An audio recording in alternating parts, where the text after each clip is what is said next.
Sungguh-sungguh Allah sangat ridho ketika seorang hamba itu makan,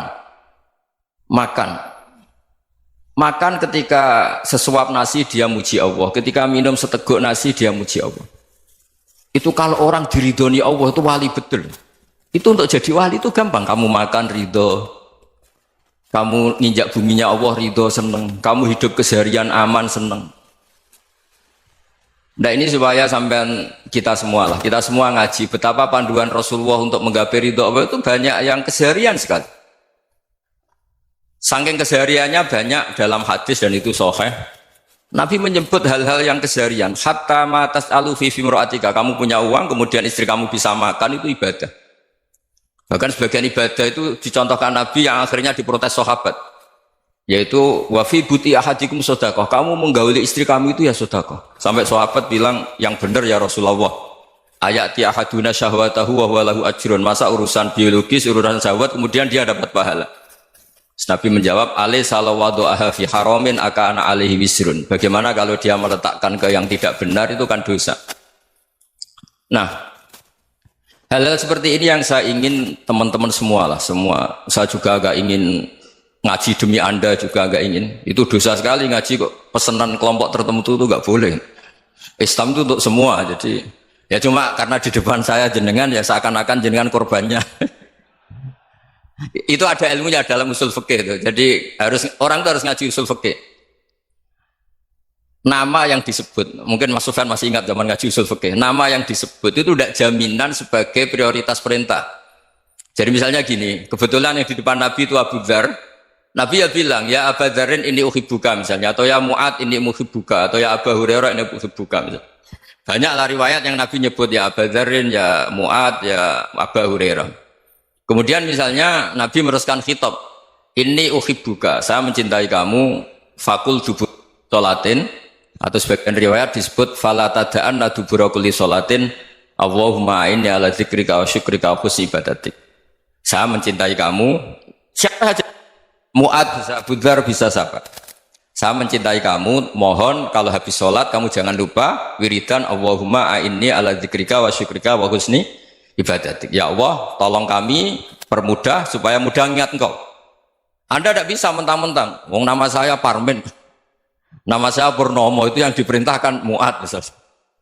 Jadi yang disebut satu, tapi khitab itu untuk siapa saja.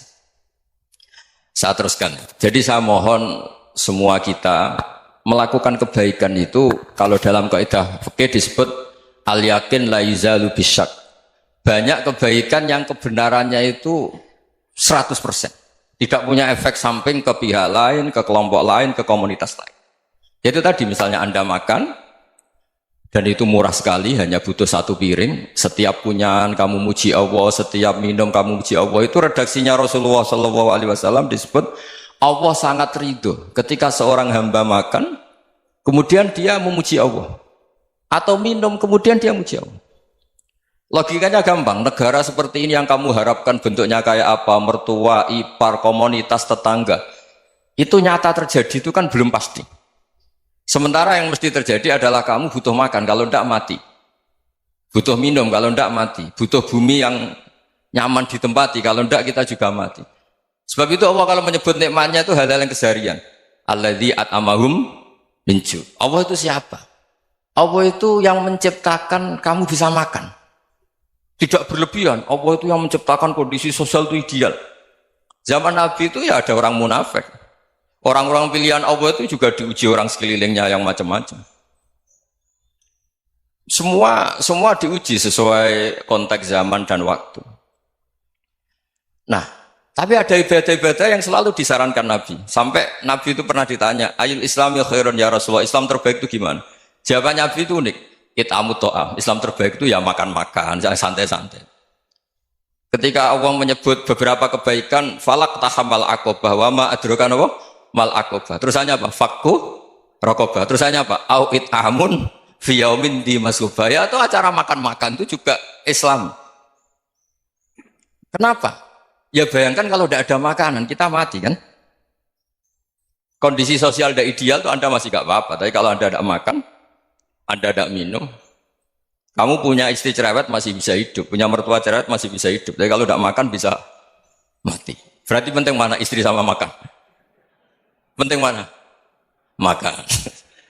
Semoga istri Anda dengar. Nanti kamu disuruh makan tapi pulang deh. Itu kalau dibahasakan makan masih memahami. Penting mana nasi satu piring dengan istri. Nggak ada nasi mati, nggak ada istri belum mati. Penting mana? Gak berani jawab kan? Nah, ternyata Anda ada garang kan di depan istri. Jadi saya mohonlah, mungkin Mas Sufyan Sauri tadi yang bisa bantulah. Teman-teman tuh ngaji yang keseharian saja. Karena kita nyari ridha Allah itu berdasar firman Allah. Dan firman Allah itu menyebut keseharian tuh riang, gampang. Itu tadi misalnya wa min ayatihi manamukum billaili wan nahar. Termasuk ayat-ayat Allah itu kamu tidur.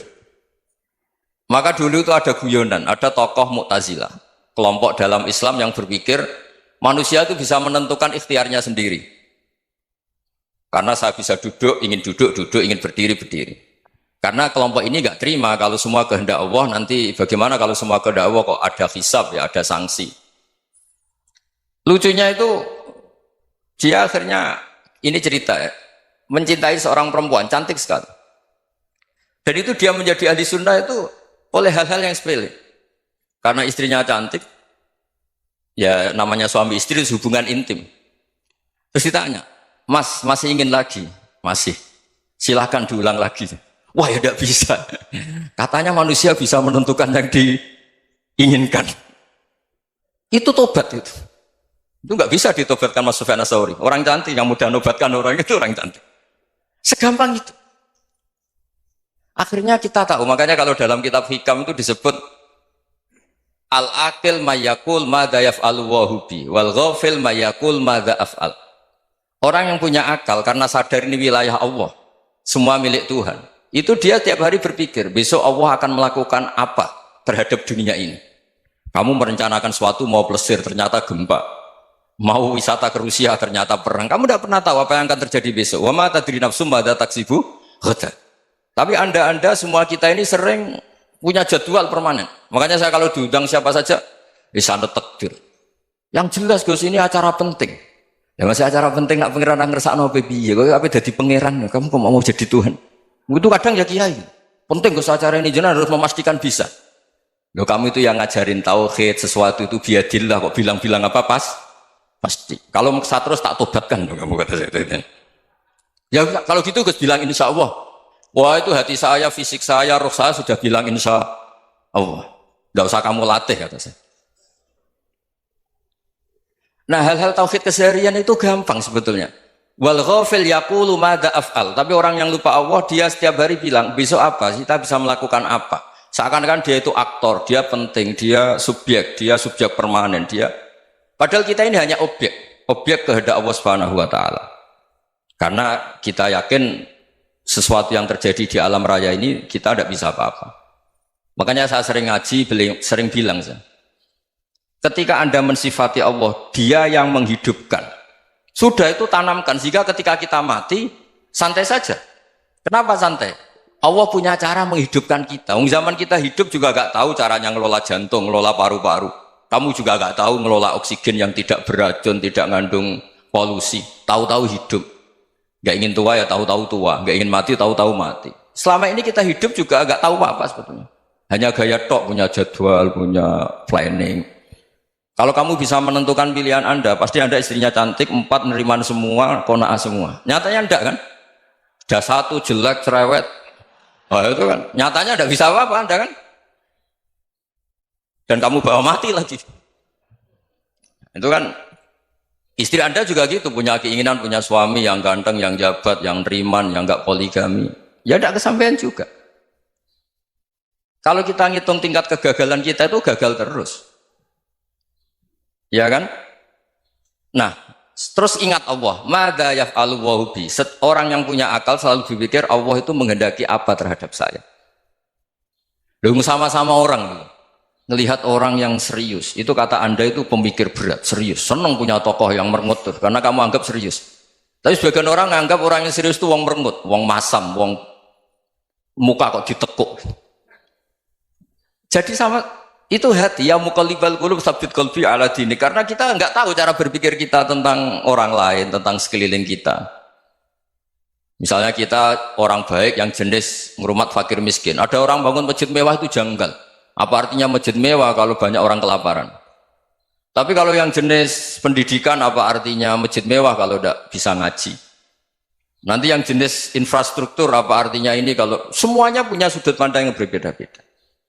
Dan Islam mengapresiasi semua kebaikan. Tapi katakan semua kebaikan itu adalah kehendak Allah Subhanahu wa taala. Karena apapun baik Anda itu pakai fasilitas yang diberikan oleh Allah Subhanahu wa taala. Sehingga ini yang disebut kulillah sumadarhum fi khawdihim yal'abun.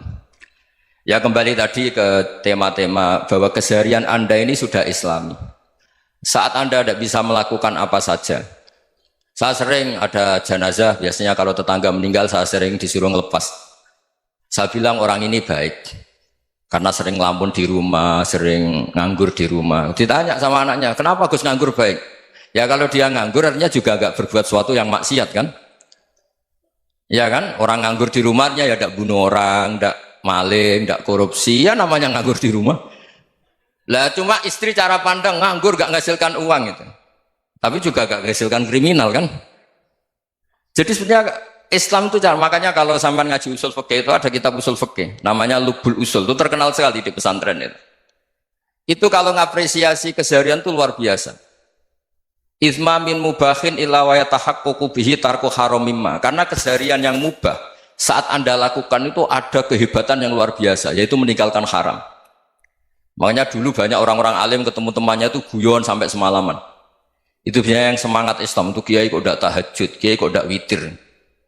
Orang yang sedang mapan uangnya banyak, malam itu tidak kelayaban itu sudah luar biasa. Melawan nafsu supaya tidak maksiat itu sudah luar biasa. Supaya lupa guyon sama temannya semalaman sampai subuh. Gejlok-gejlokan ngenang zaman miskin, zaman kuliah nggak jelas, zaman apa. Melihatnya jangan tarkut tahajud. Seperti ini meninggalkan tahajud, tapi meninggalkannya ini talkul muharramat. Jadi kayak apa hebatnya? Sehingga Imam Ghazali punya riwayat yang agak unik. Hatta takuna ibadatu akhiri hadil ummah iku an-naum. Sehingga suatu saat ibadah terbaik umat ini itu tidur. Itu kan riwayat kontroversi. Ketika Imam Ghazali tanya, kenapa iya? Kenapa kamu mulai keluar dari rumah itu sudah banyak maksiat? Melihat perempuan yang enggak mahram, melihat fenomena. Tapi kalau kamu tidur itu enggak melihat apa-apa. Tapi juga kamu jangan nganggap tidur itu ibadah betul.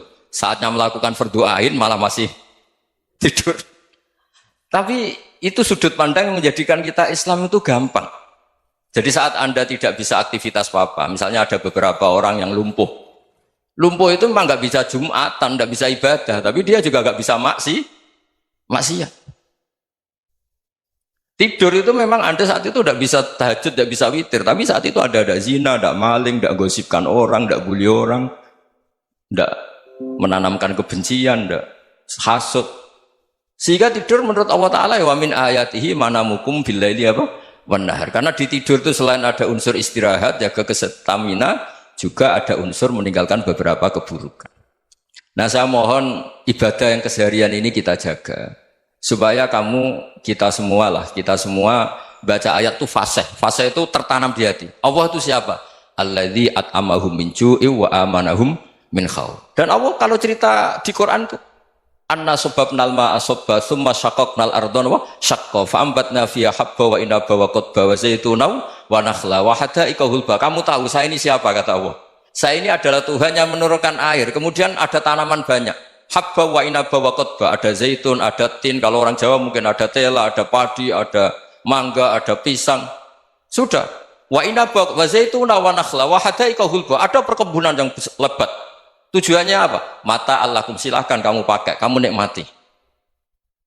Tapi karena kadang kita ini punya ide-ide besar. Tadi untuk syukur saja nunggu punya istri riman, rumah baik, tetangga baik, komunitas baik, semuanya baik baru syukur. Lama-lama nanti ada di surga, syukurnya nunggu surga paling kelas A. Itu sudah ada yang menghuni Rasulullah, kamu nggak boleh di situ. Masa untuk syukur saja? Repotnya Masya Allah. Jadi mohon Al-Quran yang kalau Anda hafalkan juz sama itu kan ada ayat-ayat yang kayak tadi. Ya, fal yang dzuril insanu ila ta'ami. Coba lihat. Apa yang kamu makan? Dari mana? Dan untuk mempertahankan hidup kamu keseharian. Jadi jangan kira ibadah itu harus membentuk komunitas yang versi Anda. Ibadah itu harus hal yang mulu-mulu. Kesehariannya Anda alami. Loh ini saya tidak bikin-bikin. Saya ngaji bukan karena berdasar pesanan. Itu ayat yang saya baca kan betul ada ayatnya kan. Fal yang dzuril insanu ila tu'ami anna soba penal ma'a soba thumma syaqaqnal ardo syaqqa fa ambasna fiha habba wa inaba wa qadba wa zaituna wa nakhla wa hadaika ghulba. Terusannya apa? Mata'al lakum, silakan kamu nikmati. Mata itu silakan kamu nikmati. Ya kayak sampean dikasih hidangan ya makan.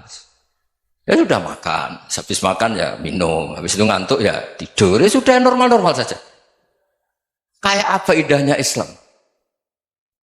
Tapi Anda mencari Islam yang gimana lagi? Nah itu yang diajarkan guru-guru kita, diajarkan sanad kita sampai Wali Songo, sampai Rasulullah SAW. Bahwa pada akhirnya ada jihad, ada perang. Itu dulu memang perang, bukan membunuh. Beda. Dulu kita dijajah Belanda ya perang, dan itu normal karena kita dijajah. Jadi ketika orang lain ingin baik sama kita, wa in ahadum minal musyrikin astajaroka ya fajirhu hatta yasma'a kalam Allah. Kalau mereka ingin baik ya kita baik. Makanya ada istilah mustakman, mu'ahad. Kalau mereka ingin damai, berdampingan dengan kemajmukan ya itu yang lebih baik. Karena memang Islam menghormati proses perdamaian. Wa in janahu lis-salmi ya fajnah lah. Kalau ingin damai ya kita harus